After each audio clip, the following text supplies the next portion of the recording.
Avec ou sans confetti, telle est la question. À Obernai, la commune a choisi un défilé sans confetti au nom de l'environnement. Trop de petits papiers à ramasser et des conséquences sur la voirie. Mais chez les carnavaliers, le débat reste très animé. Louis Belin, Géraldine Dreyer et Bernard Stemmer. 5 tonnes, c'est la quantité de confetti utilisée à Mulhouse pour le carnaval cette année. Des petits bouts de papier de toutes les couleurs qui jonchent les rues au passage des chars. On les retrouve dans l'eau des fontaines, ils s'infiltrent jusque dans les bouches d'égout, pouvant polluer l'eau ou obstruer les canalisations. Pour ces carnavaliers, impossible pourtant d'imaginer la fête sans confetti.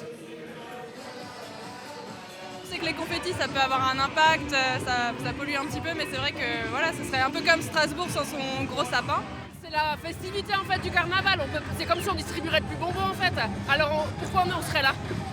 Vraiment, pourquoi est-ce qu'on serait là sans confetti? Ça donne du peps, je sais pas. C'est mieux, c'est pour rigoler les confettis.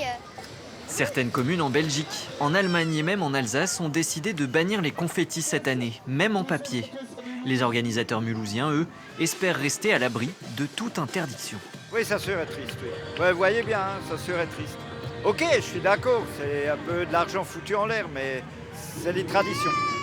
Importatrice et distributrice d'articles de fête, cette société, cliente de fabricants européens, tire entre 2 et 3% de son chiffre d'affaires de la vente de confettis. Coloré, pas de poussière, pas de plastique. L'entreprise fournit par exemple le carnaval de Colmar, mais face aux interdictions localisées et surtout à la concurrence des plateformes de vente en ligne, la demande est en berne ces dernières années. Les enjeux sont là, on ne peut pas faire sans. Il faut qu'on soit très très vigilant là-dessus.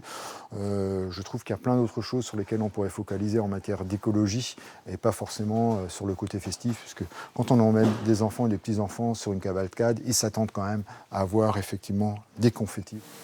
Alternative plus chère mais plus écologique, les feuilles ou fleurs séchées, pour que vivent encore un peu les confettis de carnaval.